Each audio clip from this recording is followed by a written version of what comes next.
This is the Bartholomew Town Podcast. Obviously, we've been through a lot together over the last 18, 20 months during the worst of the COVID pandemic, and certainly a lot of tragedy, a lot of anxiety, something we've shared together here on the pod and in general, obviously, in the world. But there's also some trends, of course, that came out of this experience that we learned a lot about the infrastructure of our world and our day-to-day lives. There's no question about it. And I think one of those areas that deserves a lot of attention and is getting a lot of attention is the nature of work. Hybrid workforce versus a full-on remote workforce and an in-person workforce. And that's exactly what we discussed today with CLA's Michael Pelletier, really how to balance all of that and how employers and employees can sort of develop best practices for a better workday productivity and a better quality of life overall, because all of that's in play. I mean, let's be honest about it. It's all essential to moving forward and making something out of the experience of the last 20 months. It's Bill Bartholomew here with you for another edition of Rhode Island's podcast of record, B-Town. Always a pleasure to have you on board. Remember to give me a follow on Twitter and Instagram at Bill Bartholomew. I'm also on TikTok now. Look out. And of course, always inside the Bartholomew Town podcast Facebook group. We've got a few weeks left here of season 4, which has been really incredible to see the expansion of the show and the reach that we've gotten to here in our 4th year. Thank you all so much for listening, of course, and thank you for spreading the word, because it's all been organic. I haven't spent any money on advertising or any of that nonsense. It's all organic here, and it means a lot to me that we've been able to grow throughout this calendar year. We've got some interesting episodes coming up throughout the month of November and even the first week of December or so, and then I'm going to pivot to a couple of reflective pieces, if you will, on the past year in politics, so on and so forth. And then we'll have some sort of roundtable discussions reviewing a number of different areas that we cover here on the pod. So, and then I'll be off for a few weeks around the holiday, as has been the case for the past few years. But yeah, just a thank you to all of you out there for getting this thing going at another level throughout 2021. And I look forward to what's coming up in 2022. We'll have some announcements soon, so stand by for those. For now, Michael Pelletier of CLA discussing the future of the workforce.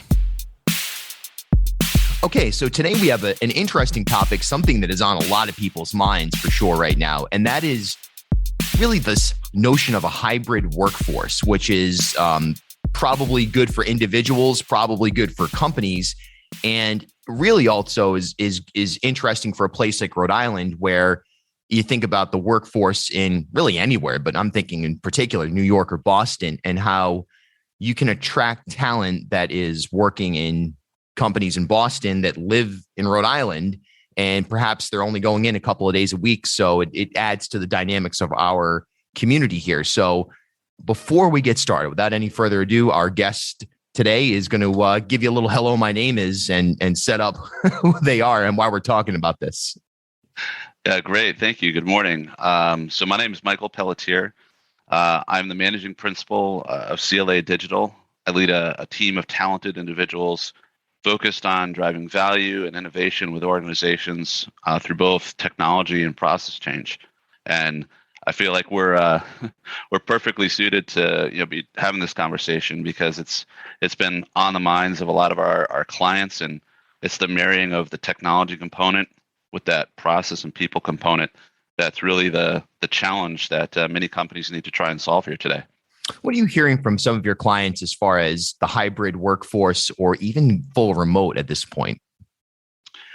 There's, like with anything, companies that are across the board.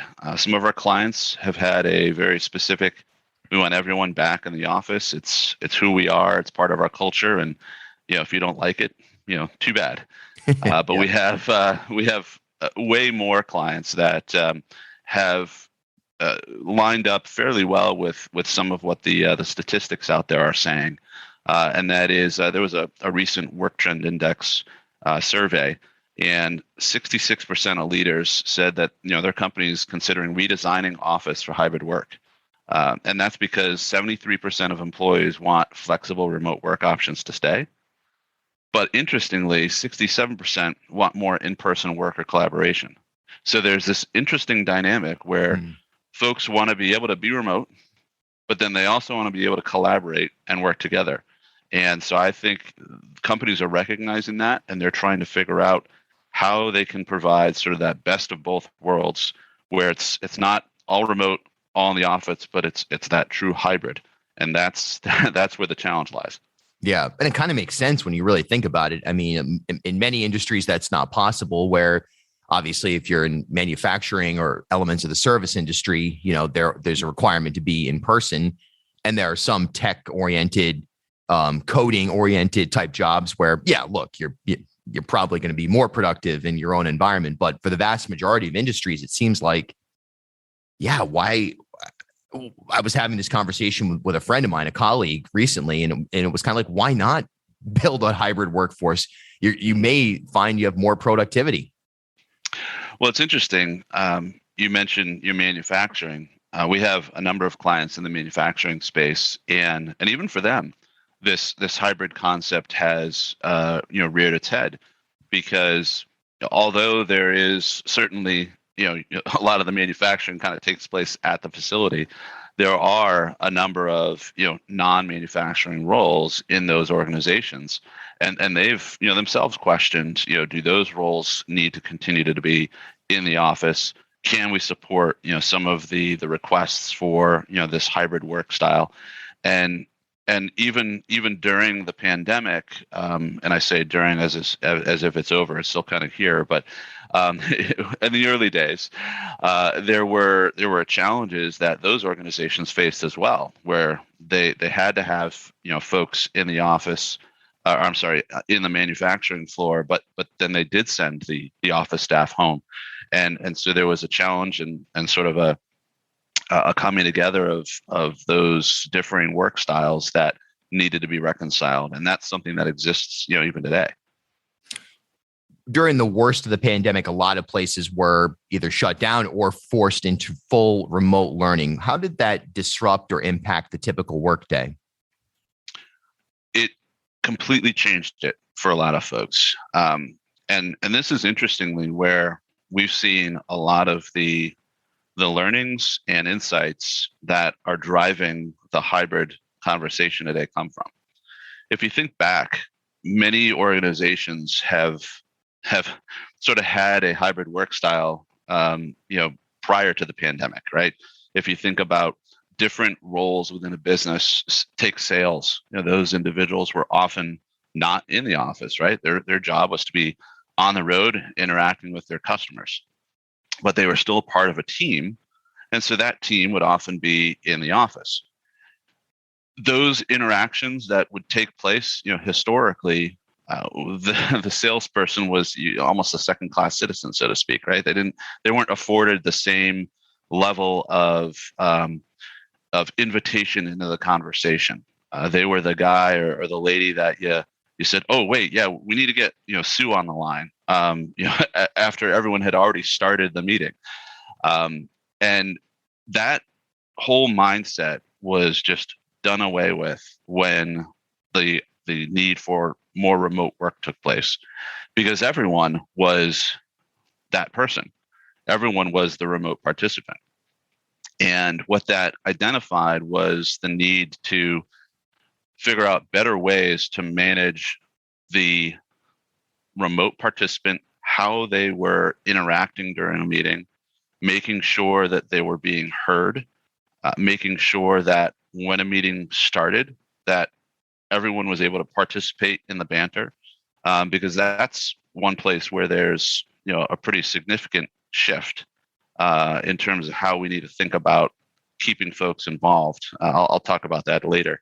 But to get back to your question, we learned a lot because everyone was in the same boat, and a byproduct of that, though, was that everyone's workday kind of got a little muddled. When did it actually start and end? You had that commute in many cases that was the start and end. It provided that way to decompress before and after the workday, and that was gone for many individuals, especially those that didn't have a designated workspace. It was very easy if you say worked in your dining room to break away at 5, 6 o'clock, have some dinner, and then just go take care of a few emails or something of that sort, later in the evening, something that maybe you wouldn't have done, prior to. So there's a lot of things that changed as it relates to the typical workday. The back-to-back meetings, people remember the time when they needed to actually walk from one conference room to another. And so you afforded that time and had that sort of expectation that, okay, they might be a couple minutes late. Whereas during the pandemic, there was this notion of, well, that meeting started, I need to immediately switch and now get to this next meeting. And that whole context switching from topic to topic, meeting to meeting, and having no downtime in between was also a challenge that many people had to start learning how to address. This episode is brought to you by Elmwood Songwriters Club, presented by B-Town. It's a monthly showcase featuring 7 artists from all around the region. With the order drawn at random, each artist performs 2 songs. You can find details about when the next event is here in Providence by following me on Twitter and Instagram at Bill Bartholomew. That's a fascinating sub-area, if you will, the human experience of going boom, boom, boom, boom, boom, throughout the first, 4 or 5 hours of your day. And then sort of like, okay, now what? What do we do? Right. How do I make sense of that? What do I do first? How do I get back to it? Maybe I'll go for a walk because I can. Maybe that'll actually help the cause. But then at the same time, it's like, well, I'm supposed to be on the clock right now. Should I feel guilty? Just this weird jumbled existence. Absolutely. Exactly. So you mentioned team meetings. I think, lessons learned. We're in this world now for almost 2 years. And I think a lot of professionals and industries, the day-to-day job may not really have changed at all. But the disruption came, if anything, as you just discussed, in team meetings. When you talk about the workforce that is interested in in-person collaboration paired with that 73% or whatever it was that want a significant portion of their work remote, how do you find the balance there? What's your advice to employers in terms of picking and choosing your battles, and then also picking and choosing the moments where collaboration can accelerate the productivity and creativity of a particular company or firm? Yeah, it's a great question. I think there's a number of areas to look at and think about. If we focus on just meetings, this is an area where organizations need to be deliberate about how they put forth their vision, their approach to the hybrid meeting. There need to be some best practices established that can be shared across the organization. The norms and expectations that we've all developed over the years in terms of how meetings should be conducted, how to run an effective meeting, et cetera, have changed and have grown beyond things like coming to the meeting with an agenda. Making sure that you follow up with people after the meeting. Those are still, tried and true best practices. But now you need to think about what you do before the meeting, during the meeting, and after the meeting a little differently. So, for example, before the meeting, choosing the right space. If you're going to be collaborating with individuals, having the appropriate setting where that dynamic interaction can take place, as opposed to if it was more of a presentation where you want to ensure that you've got a distraction-free environment, appropriate lighting, and all of the things that are going to be important for the individuals who may be on the other side of the camera. Another topic is, or another point is to leave time at the end to transition to the next meeting. One of the, kind of back to the comment I made earlier, one of the neat things that Microsoft did in Outlook, as an example, is they implemented a new feature. Right within options, you can go and set things up so that whenever you schedule a meeting, you don't have to schedule it as a default of 30 minutes or an hour. You can put a setting in there so that it will automatically make anything that's less than a half-hour meeting 25 minutes. It'll make anything that's less than an hour meeting 50 minutes. or whatever your preferences are. And that's a great practice to get in the habit of using, because now you're setting the expectation that we're going to leave the meeting 5 minutes ahead of the half hour or the hour, so that there's time to transition to the next meeting or task, do that context switching, take that last bit of notes so that you can make sure when you're ready to follow up after you've had your third or fourth meeting of the day, that you've got appropriate information to do so. Sure, setting the agenda and all that kind of stuff is important. But then starting that meeting, one of the most important things that we've seen is the dynamic that exists at the beginning of the meeting and how important it is. When you have individuals who are not in the room, there's a missed opportunity for connection. Connection that takes place when you've got 2 or 3 people that have come into the meeting room a few minutes ahead of the meeting. They talk about their weekend. They talk about how the kids are doing. They talk about, the new policy that HR just implemented, whatever it happens to be. They're having conversation. They're building bonds. They're building their network. And if you don't invite in the remote participant straight away, then they'll be missing out. And so one of the single most important practices that we recommend is, whoever the first person in that room is, start up the meeting, start up the remote participant capability, so that as people join in, they can participate, in that same pre-meeting banter and not miss out on some of those things. Yeah, that's definitely something that is massively missing in terms of remote work. That's, sometimes it can translate into personal calls. Like, I'll get back to you on that after, because it's an interesting thing unrelated to work, but more often than not, you lose those connections. I want to talk about technology. You mentioned the Microsoft technology. Obviously, we're recording this on Zoom. Zoom has been around forever. Well, not forever, but been around much longer than the pandemic has been here. But but it certainly has changed in my industry, in broadcast and communication, a tremendous amount of the workflow. And frankly, even this interview we're doing right now, I used to do them always in person, but that would require you to wake up in the morning and drive here. And, I'd have to make sure I had extra bottled water. And there are things that this is great. We can just do it. And the audience doesn't seem to mind. What other technology is coming to fruition as a result of what we've been through over the last 18, 20 months? And where do you see those trends going? Yeah, great question. So you're absolutely right. Technologies like Zoom, were there, but they were primarily focused on providing the ability to interact remotely from a meeting, video, web call type of web presentation type of capability. Some of the technologies that are here and or coming out shortly and evolving, there's been a tremendous amount of evolution these last 18 months, are around I'll call it the welfare of the employee.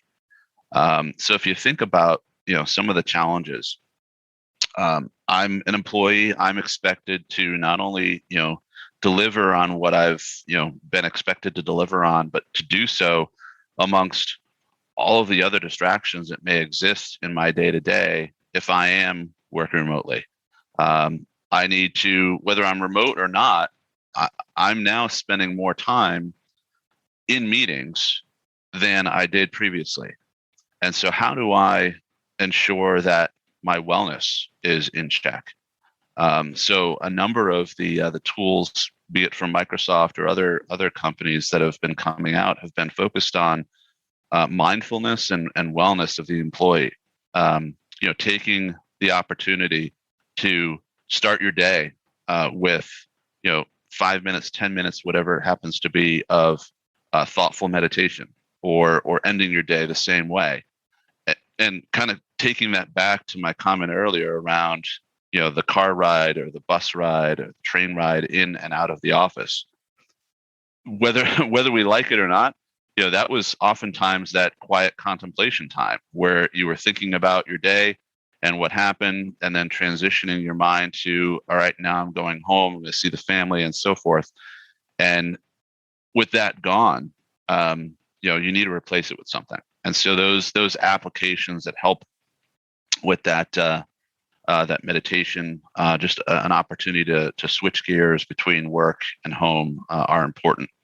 Another one is just recognizing the need during the day to have time to actually do some work, some focus time.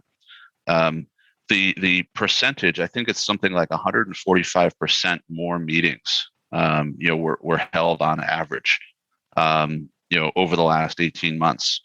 And that's because, we needed to figure out how to collaborate and work with each other. But with that comes less time for you to focus on what you used to do, which was, pulling together the document, the report, or what have you. So both putting on your calendar focus time so that others aren't taking advantage of it, and using some of the technologies that are coming out in platforms to identify when those focus times should be is another component. And then finally, I think around learning and employee development, that's probably an area that I think we're going to see some of the biggest focus as we continue to move through this hybrid model. It reminds me of at one point, probably like a year, probably like 14 months ago, where one of the teams I'm on, one of my coworkers at one point, after like weeks of back-to-back meetings, just shouted in the middle of the meeting, "Can we please stop having meetings to talk about doing work? I have work to do." And it's so true. Yep. It's like, what's going on here? Last area to get to, though, of course, is we all remember the Zoom hacks, which some of them were pretty vile. Some of them were kind of funny. Most of the time, it was just annoying and disruptive because it didn't have really any entertainment value, that's for sure. But cybersecurity also, of course, when you're opening up your network in the way that remote work would certainly lean towards, not just in terms of Zoom meetings, but in terms of other access to any number of cyber properties, so to speak. What should employers and even anybody out there know about cybersecurity right now and best practices for not becoming a New York Times story about what not to do? Well, there were certainly a number of interesting things that popped up over these last 18 months. I think one of the more interesting areas is the capitalization on the fact that people were remote, that some of the standard processes that used to be in place were no longer in place because organizations had to just all of a sudden figure out how to operate differently. And it's those scenarios that decision making may or may not have necessarily been with an eye towards security, but rather, how do we just keep people being able to work? Yeah. And so that's, I think, the biggest risk is that if you've got an organization who did what they needed to do to keep their employees productive, but haven't since gone back and said, okay, let's dial this back a little bit. How can we keep them productive, but do so we don't have these gaping security holes? An example, many organizations may have been using file shares, traditional file shares, with VPN access as the way to access those files remotely, because the expectation was maybe that you weren't going to be be out of the office very often. Well, with everyone out of the office all the time, the workload on the VPN network became so great with some smaller businesses that they had to say, well, let's just start using one of the cloud document management platforms, and there's a number of them out there.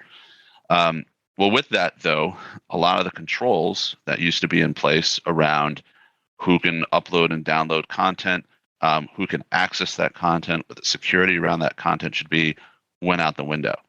And now you've got the opportunity for a significant data loss, intentional or not, from employees who don't realize what they're doing when accessing some of these file sharing solutions. Now, those solutions are great when configured properly with the appropriate security in place, the appropriate training in place. But unfortunately, there are a number of examples where just simply to get through a challenging time, decisions were made So I think the most important thing that businesses can do is take a step back, look at any of the decisions that were made, after March of 2020, and then question, all right, was that the right call? Not from the perspective of, should I have made a different decision, but more so, what should I be doing differently now to put a bit more focus on the security side of things? And to support this hybrid work style, this is going to be a decision-making component that is going to continue to exist. And they need to start rethinking how they handle not only file access, but now how do I keep remote PCs up to date, where maybe the expectation was that everyone's in the office every day, and so it just kind of happens automatically. Well, now it doesn't. And so are there tools and technologies that you can put in place? Those types of things, we're spending a lot of time helping our clients work through these days.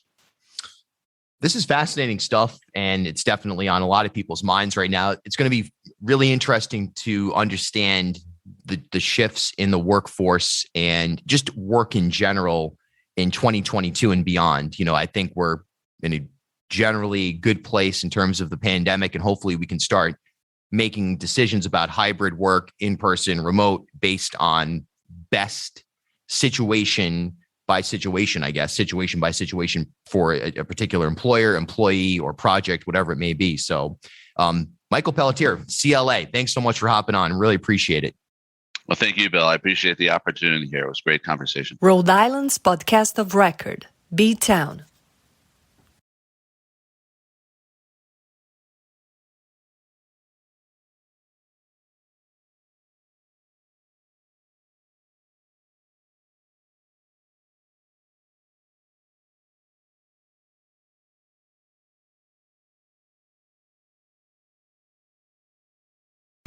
At HealthSource RI for Employers, we provide access to health insurance to more than 1,100 local businesses and nonprofits, and 96% of them renew through us every year. Maybe it's our choice of 19 different health plans, our 10 years of customizing solutions, or our one local team of dedicated experts helping employers find quality health insurance. See how our numbers stack up for you. Learn more at healthsourceri.com/employers.